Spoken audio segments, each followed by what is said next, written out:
আসসালামু আলাইকুম।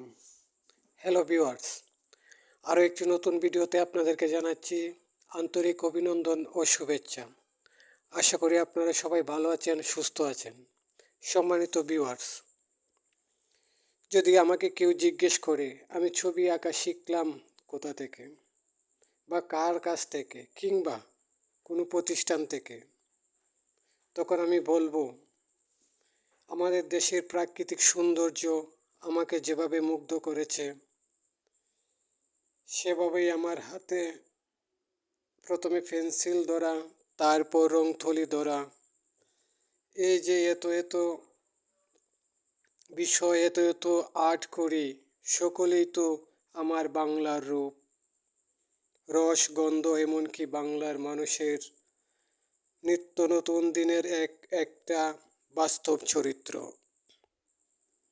সম্মানিত ভিউয়ার্স, শিল্প হলো সমাজের প্রতিচ্ছবি, সমাজের দর্পণ। আমার এই কাজের মধ্যে হয়তো সেই সমাজের কিছু কথা, কিছু চিত্র খুঁজে পাওয়া যাবে। আমি চেষ্টা করি আমার চারপাশের জগৎটাকে আমার মতো করে ফুটিয়ে তুলতে। সম্মানিত ভিউয়ার্স, এই দর্পণ যদি আপনাদের সমাজের কোনো না কোনো দিক দেখাতে পারে, তবেই আমার কাজ মূল্যবান হবে। সম্মানিত ভিউয়ার্স, আমার ভিডিওটি যদি আপনাদের ভালো লাগে অবশ্যই কমেন্টে জানাতে ভুলবেন না। আল্লাহ হাফেজ, ভালো থাকবেন, সুস্থ থাকবেন।